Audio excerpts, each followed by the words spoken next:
Welcome to the SimplySoccer podcast, everyone. We're back at it today.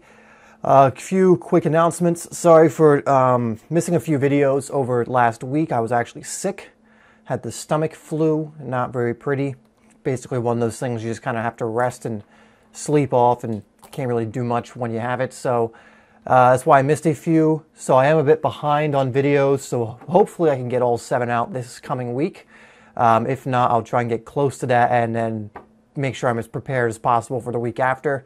But I think we can probably get it. So that's why some of the videos have been late on being released. Anyway, today, another announcement. The course is taking a little bit longer maybe. I still want to get it out by the end of this month, but we may have to go into a little bit until December until it's here. But we'll see. Hopefully I'll have everything ready, but I'm not going to rush it. I want to make sure everything's good to go before I release it, and then give you guys the special offer if you're on my email list to get it at a discount price. So today, I want to go over something a little bit different. Something you hear me talk about probably pretty often, but I don't know if I've gone into too much depth when it comes to this area. I can't remember if I have or haven't. So that's what we're going to do today. We're going to be going over habits, or at least habits I find pretty useful, habits I think are really good. Because, to be honest, there are 1,000,001 good habits you could develop, but it's all about picking and choosing because you can't develop that many habits. You can't do that many things during the day. So you have to pick and choose your habits. That's one of the important things when it comes to picking habits is you have to kind of look at everything you could be developing and then going, which one is going to help me out the most? Which habit, if I develop it, will bring about the most benefit for me? Will have the biggest impact in my life in a positive way. Because, for example, like you may have 2 good habits you're thinking about developing, and one, they both might benefit your life in good ways, meaning, they're both going to make a positive change in your life. And then you have to go, well, which positive change is more of a priority to me? Which one do I believe is going to have a bigger impact? Because they're both going to have a good impact, but which is going to have the bigger impact, right? It's a Pareto principle really at work. Is choosing, there are certain things, like for example, if I'm working on SimplySoccer, I could be like, should I work more on this or on this? Both of them may be things I need to do or things that will lead to benefit results, but one of them may bring about more results than the other, even if I put the same amount of time into it. So I would obviously select the one that has the biggest impact.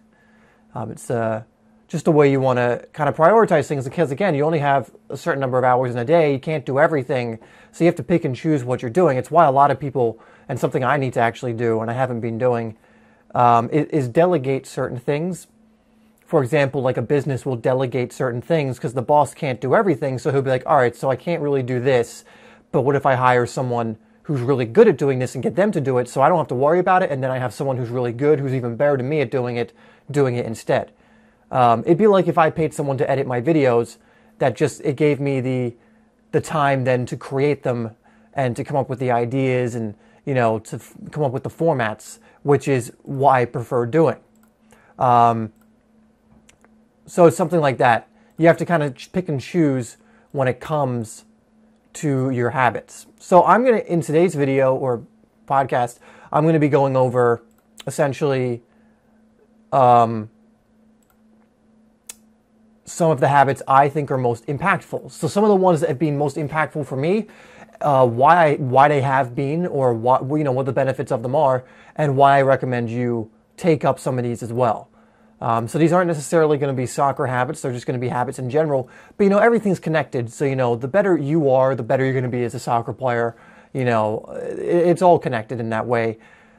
So let's get right into it. The first one obviously is going to be one you've probably heard of quite a bit.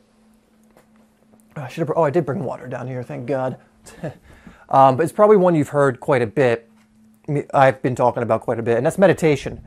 And, this is something, I've actually not been doing it as much as I've wanted to recently. And it's one of those habits, whenever I'm doing it like every single day for an extended period of time, I always think to myself, why do I ever stop doing this? It's one of the best things ever. I feel so good, and it has so much benefit when I do this. And then if I don't do it for a little bit, like I go a few days without doing it, I start feeling the effects of not doing it.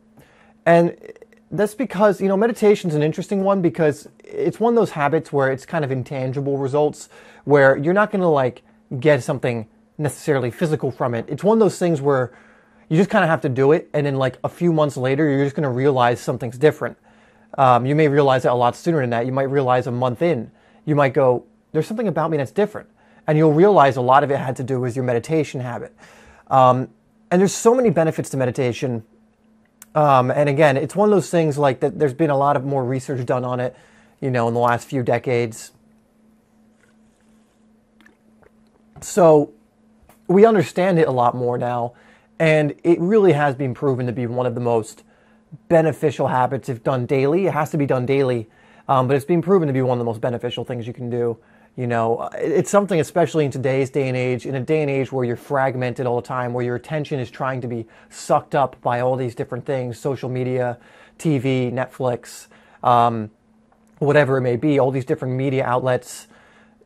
They're kind of, vying for your attention.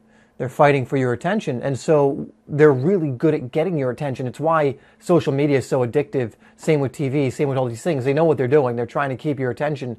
And what meditation does is it basically drowns out all that noise. It's a way of getting away from all of that crap and kind of slowing down and realizing that everything's okay and kind of being in the moment. And there really is nothing, in my eyes, more pleasurable, maybe not pleasurable, it's not the right word, but calming and blissful would be a better word, than meditating. It truly is. I mean, it takes a little bit to get used to, because if you haven't been meditating, it's something you're going to be in resistance to, because meditating usually requires, if we're talking about a standard meditation practice, to clear your mind and kind of be in the moment. To not be thinking about the past or the future, but to be completely present, to actually feel what's going on around you, to see what's going on around you in that moment, to not judge it, think about it, to just be with it, which may sound strange to those of you who've never tried it, but it really is quite an eye-opening experience, because we get worried about things on a day-to-day basis. It doesn't matter if you're an adult, if you're a kid. We all have things that stress us out. We all have things that plague our minds. They're just going to be different. Stress is stress usually either way. It's different stress. For more of an adult, they might stress about their job. They might stress about their deadlines. For me, I might stress about getting that certain video out, or financial issues, or maybe other things. When you're a kid, it might be more social stuff, wanting to be with a certain crowd, or getting your homework done or something. But we all have those kind of things. If you're playing soccer, maybe you get nervous about becoming better. Maybe you had a bad game. I don't know what it is, but we all have those stress points in our everyday life. And kind of meditation, what it does is it brings you into the moment and kind of helps you recognize everything's all right. It kind of helps you recognize that you're not your fears. You're not these insecurities that you have. You're not the stress. And it helps de-stress you. It's almost like a way of grounding yourself, of kind of recognizing that it's a way of almost recognizing, for me at least, that usually your problems that you make so big, usually, like it's problems that, if you ever talk to a friend about your problems, they kind of look at you like, yeah, I guess that's a big deal. But in reality, they're kind of like, I don't get it.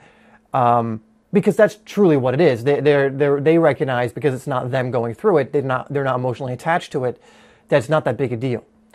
And meditation, I think, helps me do that. It kind of helps center me and go, oh, my problems aren't as big a deal as I thought, right? So there's much more to meditation. It's also healthy for you. It's a good way of, like, for example, if you have trouble thinking about things, it's a good way of getting better at that. If you have trouble concentrating, meditation will help you with that really quickly if you do it consistently. If you find you're emotionally imbalanced, so you get angry a lot, or you get frustrated a lot, or again, get stressed a lot, meditation is amazing for that. Because it really, again, it just calms you down. You need to, in order to feel a certain emotion, typically there need to be certain thoughts attached to it. But when you observe those thoughts in a meditative state and you kind of observe them without the emotion attached, or you work through it, it's really good at resolving those built up and pent up emotions. So meditation is the first on this list because I think it's one of the most important habits you can develop. I think it's one of those habits that other habits cascade from it. Or you build up momentum and these other habits will start to come about because of meditation.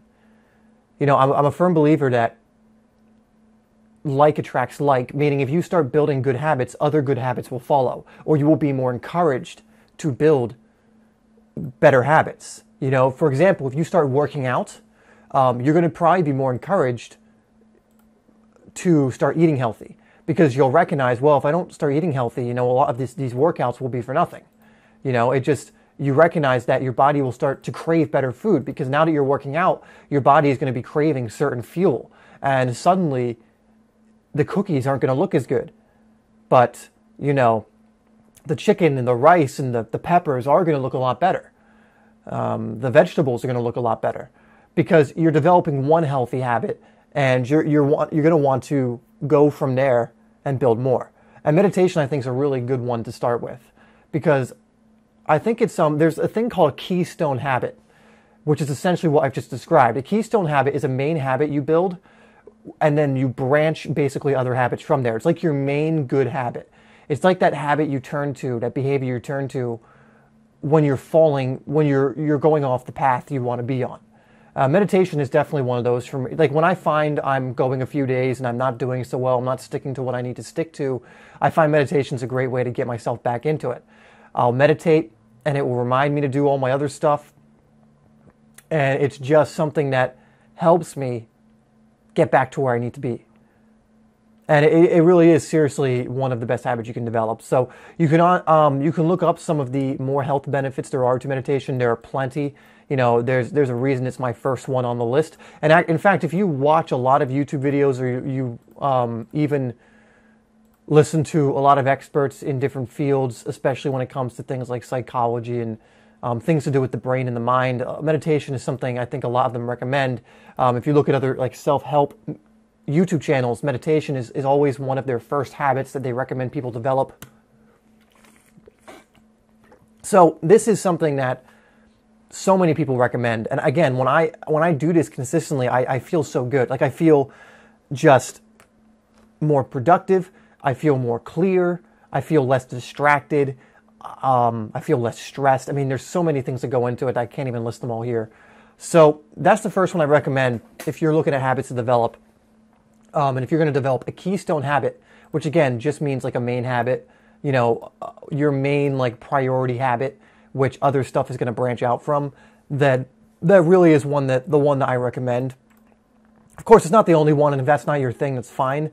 But you know, I can't speak highly enough about meditation. Let's just put it that way. Okay. So meditation is number one. Next is, and the next four I'm going to go over are in no particular order. So meditation was number one. It's my number one recommended. And the rest I haven't really put in any particular order, so I don't rank them above or below any of the others. I'll let you know if I do, if I'm reading it and going, you know what, actually, I do rate this above this. But the next one is having a morning routine. Now, the morning routine is not necessarily one habit in and of itself. It's kind of a collection of habits at a certain time. So having a certain time when you wake up and when you do certain things every single day pretty much in the same way is very powerful. It sets you up to have a great day. Whenever I go through my morning routine, I can't remember, I don't think I've ever had like a poor day or a really poor day after doing that. You know, it's just something that really does help me set up my day in a way that sets it up for success. It gets me energized. It gets my brain thinking. You know, warming up your brain along with your body is incredibly important.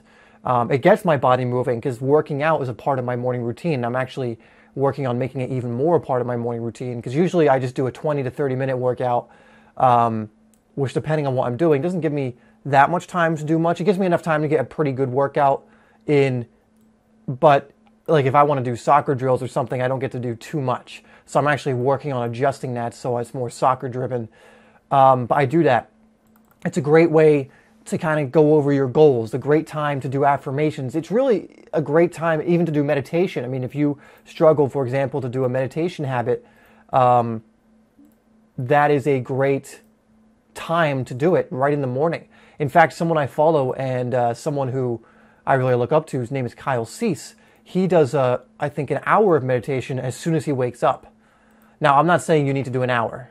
Don't get me wrong, I think, again, meditation is incredibly important, and I'm trying to get back into doing it for an hour a day. But you can start off with 5 minutes or 10 minutes, work your way up. You remember, with any habit, with any behavior, it's like working out. You don't start out by, benching 200, 250, 300 pounds. You start with a weight you can handle, and then you work your way up. It's all based on not what other people are doing, but where you currently are.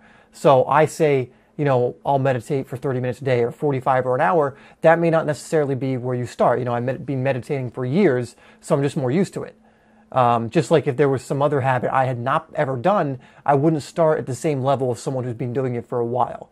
So work up to it. Remember, consistency is more important than intensity. You can amp up the intensity later, but consistency in the beginning is more important because that develops the habit. Once the habit's developed, then you can be like, okay, I'll do 10, 20, 30 minutes of meditation a day, or whatever you think you can stick to. But sticking to it in the beginning, especially, is what's going to be more important. All right, so that's the first. That's the next one is morning routine. Now, I've gone over morning routine before, so I'm not going to give you like a full morning routine here. A morning routine is going to be different per person. It's not something where I can say, here's what... recognize whenever I give you a recommended anything, it's really up to you to develop it in a way that works for you because everyone's situation is going to be different. For example, your morning routine will vary based on how much time you have in the morning. Some people don't have as much time as others. Some people wake up earlier, so they do have the time. But for example, if I wake up at 5 and you wake up at 5, you might not have as much time as me, or maybe even more time than me, depending on what you need to do that day. So, for example, if I say I wake up at 5 and I have a 2-hour morning routine, you may not be able to stick with that, so you would need to develop it in your own way. What I do recommend, however, is you have some form of morning routine and you make it a habit. And the best template I've found that kind of works for most people is to do a 20-20-20 rule, which is for 20 minutes you'll work out.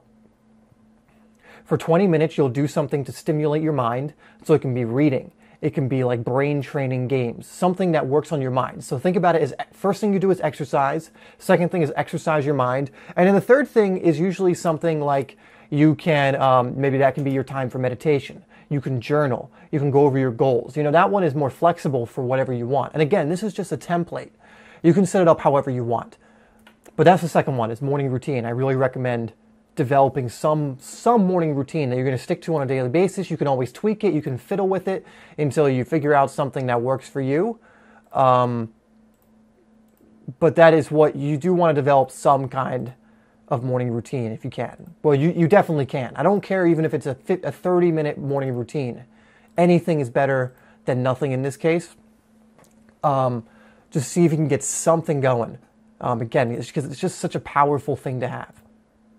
Okay, so let's move on to the next one. Next one is reading, and I'll explain this to you. Reading is, in my eyes, one of the most important habits. Again, all these habits are important, but reading, again, is one of those, like, I really feel that all people should do, kind of like those must-have type things. Now, not everyone does. There are famous entrepreneurs that famously don't read that much, but the majority of them do. The majority of successful people do read a lot, because the fact of the matter is reading is, learning about new ideas that could benefit you in some way. Whenever I read a new book, I almost always take away at least one golden nugget of information that helps me in my life in some way. And even that one, it only takes sometimes one idea to change your life, as long as you implement that idea, as long as you take some action. As long as you do that, then there's always going to be something you can learn from them. And again, like reading books has been one of the main things that has helped me in my life to become better. And again, reading, you can just have a habit of 10 to 20 minutes of reading every single day. Now, when I say reading, I mean specific books. I'm not talking about reading fiction books. I'm not talking about reading fantasy. Now, those are fun to read, but I consider those like the Netflix of reading. It's for entertainment purposes. It will help your reading comprehension, I guess, to a certain extent. Your vocabulary may improve, but I'm not really too concerned about that because reading the type of book I'm going to recommend will also do that. But I really recommend reading not necessarily self-help books because I feel like there's a certain stigma to that, but books that will improve you. Books on certain topics, like, for example, books I like to read, books like Flow, which teach you about a psychological state that helps you get in the moment and do better work.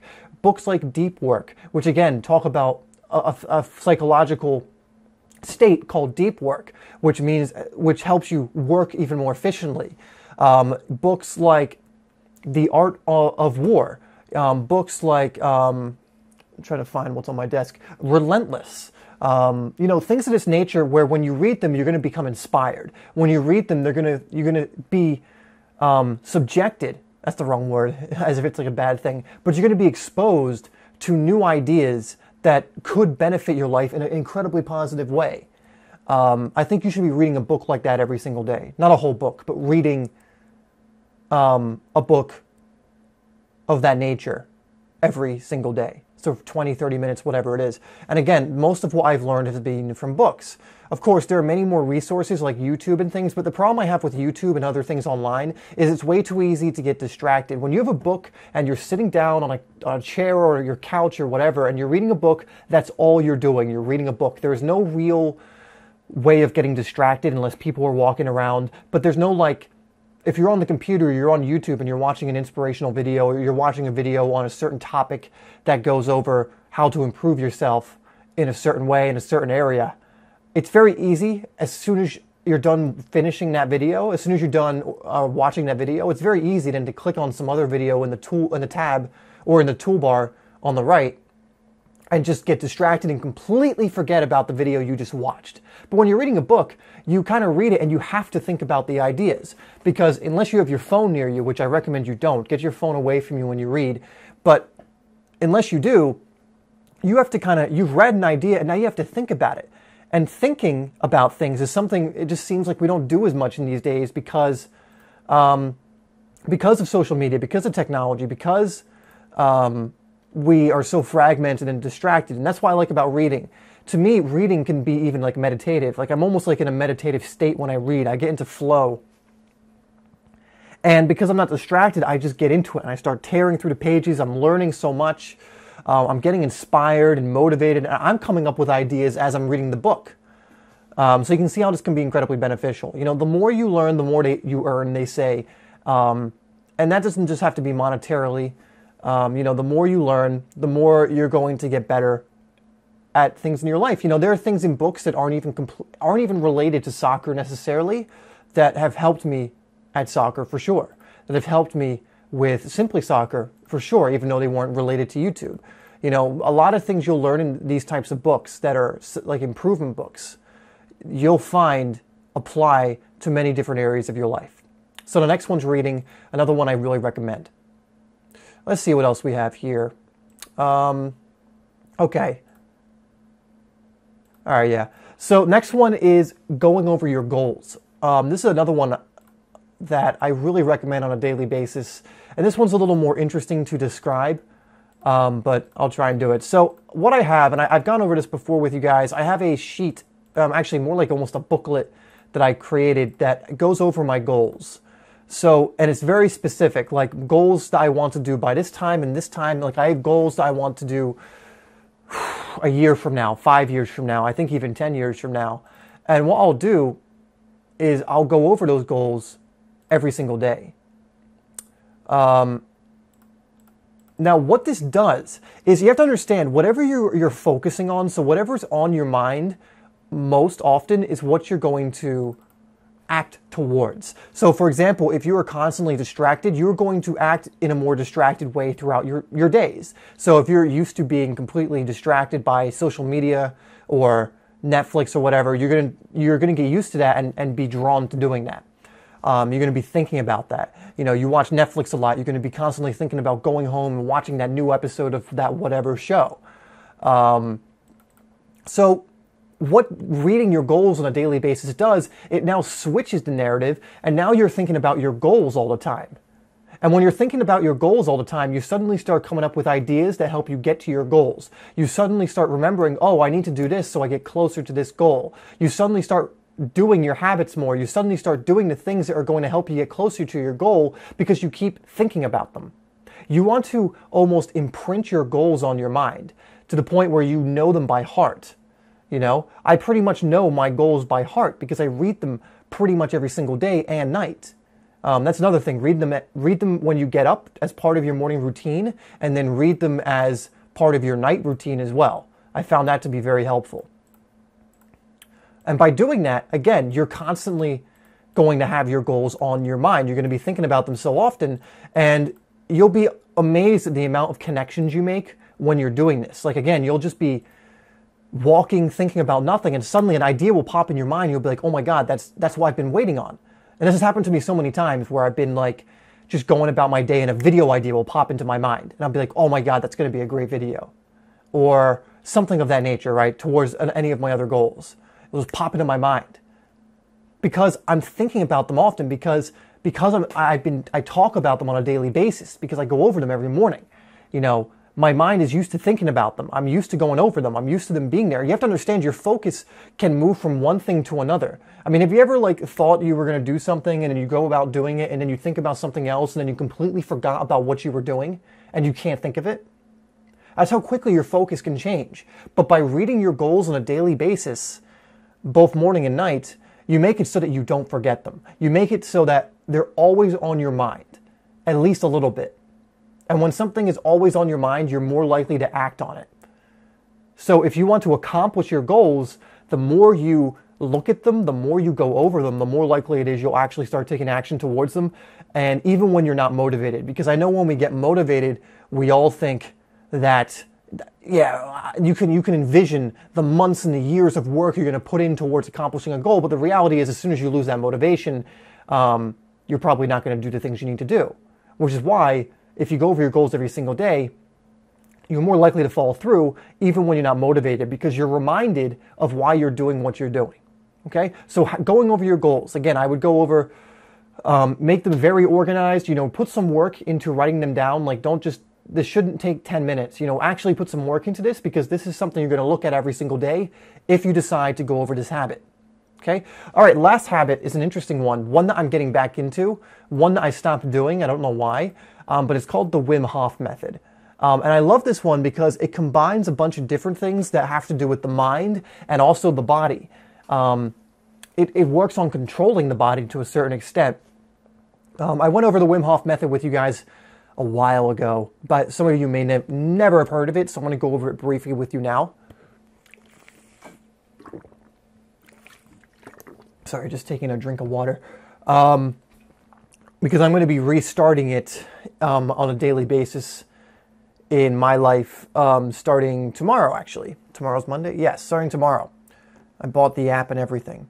So the Wim Hof method is essentially a breathing technique that helps you almost like hack your biology. Wim Hof is actually a person he's also known as the Iceman. He's well renowned for being able to survive in incredibly cold temperatures and hot temperatures as well. And the reason he's able to do this is because he's able to regulate his body temperature, which is an incredible thing to be able to do. He's able to, through his breathing technique, he's able to warm up his body almost to the point where being in the cold doesn't bother him. There's actually a lot of benefits to cold therapy as well, and that's why he does it. But essentially, this breathing technique has so many health benefits because we don't really think about breathing too much because it's automatic. But the fact of the matter is breathing can actually, and it's going to sound weird, can do a world of good if you breathe in different ways. There's a reason there's a lot of meditative techniques that have to do with breathing. Like they tell you to take a deep breath in and out. And you may have heard those things and went, that's kind of silly. Why do they always keep saying to do that? But there's a reason for it. Your body literally changes when you do it. You're able to influence your body in ways just by breathing in certain ways. I mean, how cool is that? Just by something so simple as breathing, something that's essential to survival, but something we don't really think about that much, can actually make a world of difference in the way your body operates. And I always found that really cool. But what the Wim Hof method can do for you, it can make you, actually, I'm going to pull up the app because they go over a lot of the benefits, but it's incredible the amount of benefits that you can get from it, if I can find it. It might not actually have it on here. No, it doesn't. All right, I'll have to go over what I remember. So here are a few of the different ones. One, it helps you with your energy levels. Energy is one of the most important assets you have, because if you don't have any energy, you can't accomplish that much. Energy is going to be one of those things that really determines how productive you're going to be. Imagine how much you get done if you were energized from the moment you woke up to the moment you went to bed, right? And it was only at that moment you were going to bed that you were actually starting to wind down. I mean, how much more would you get done? How much better would you be? A lot. That's one of the benefits of the Wim Hof method. You become much more energized. I remember doing this before going to a party that a friend of mine had, and I was feeling like really tired, and I didn't know if I wanted to go. So I'm like, I'm going to try this. I'm going to experiment with this. I'm going to do this technique and see if it works. So before driving over, and it was like a 45-minute to an hour drive, by the way. So, there would have been plenty of time for the effects to wear off, I guess, but it didn't. I did this technique. It only took 15 minutes, and for the rest of the night, I was one of the most energetic people there. Like, I was so much energy. It was incredible. Like, I couldn't believe how much energy I had. And I was going from someone who was exhausted. Like, I was like almost considering, calling up my friend and being like, hey man, I'm just not feeling up for it. I'm exhausted. I'm about to go to bed. I don't want to come over. But I wanted to test this idea out, and I did want to go. So I decided to do it. And I couldn't believe how much more energy it gave me. It gave me like hours more energy, and not even like the energy I had during the day before I did it. Like, it was a whole new level of energy, and that alone was enough to convince me to keep doing it. This was a while ago now, because of course I've stopped doing it since then. I don't know why, but it did. Now, some other benefits, and actually one that's directly soccer related, is it improves your cardiovascular system. On the website, it claims it can, in just as little as 10 days, improve your cardiovascular system by like 3 times or something like that. Something crazy. And this, of course, is great for athletes. It increases your lung capacity. Now, this is not just a breathing technique. The Wim Hof method actually has many phases. It has the breathing. It has cold therapy, which at first is cold showers. I'm not saying you have to do that. And it also has like some stretching, kind of yoga type stuff, and then some exercise, push-ups, body weight type stuff. So that's kind of the whole thing together. But the breathing technique's the main one, I would say. And by doing this, again, it helps you become more energized. It actually can heal sickness in your body. Because what happens is when you breathe in this way, you actually energize your cells. You start producing healthier cells, which obviously heal your body better. It's a way of healing your body. You become more energized. You sleep better as well. It improves your athletic performance. It helps with confidence. Like, there's so many benefits. I really recommend, because we're getting to the end of the podcast here, that after listening to this, you look up Wim Hof method and just look up the benefits of it, and also look up Wim Hof method to go look up Wim Hof method demonstrated or something, so you can see what it looks like. It's very simple. You can just spend 5 to 15 minutes a day doing this, and there's a ton of benefits through doing it. So there's not much more I can say on it, because we are running out of time, and I don't have all the benefits in front of me because they're not on the app. The app just has kind of what to do. But that's another one I really recommend, one I'm going to be doing, and that's a bit of a curveball I've thrown at the end there that isn't really related to all the other stuff I've gone over, but I just wanted to give you that one because I think it can be a very beneficial habit to develop. All right, so that's going to do it. We're over 30 minutes. We always are, so whatever. But yeah, I mean, I just want to emphasize the importance of habits in general. If you really want, in my eyes, to start taking control of your life, habits, developing the right habits is the way to go, because it helps make it automatic. It's what helps make it so that you don't have to think about it so much, and so that what was the word I was looking for there? I completely forgot. So that you can kind of you can make it a part of you. If you want to change your life, developing healthy, good habits is really in my eyes, the way to go. So even if these are ones you don't want to develop or you don't think are going to help you that much, I mean, I really do believe they will. Have some good habits that you've identified and know are going to help you in some way. All right. So that's going to be it. Let's do a hashtag. We'll do, what do we go over? Hashtag Wim Hof, since that's the last thing we did. So hashtag Wim Hof, it's actually WIMHOF, I believe. So hashtag Wim Hof will let me know that you've listened all the way to the end. If you have a question or comment and you do hashtag Wim Hof, much more likely to answer you. And again, I do this because I like to just prioritize the people who are listening all the way through, because I'm aware that people come on this and they'll say things like, great video, and then ask a question when they've watched like 30 seconds. It's the same people who, when I release a video and after 30 seconds they go, good video, when they haven't even watched it, so they have no idea whether it's good or not. They're just kind of trying to, I don't know what they're trying to do. Maybe just trying to, they might be just trying to be nice, to be fair. But either way, I like to recognize the people listening who make it all the way to the end and are committed to getting to the end and learning this stuff. So I want to honor you for that. So just hashtag Wim Hof with your question, comment. Even if you don't have a question or comment, remember just to leave the hashtag in there so I can identify who's listened to it. That's it for this one, guys. Get out there and start developing some habits. You'll be glad you did. And I will speak to you in the next podcast.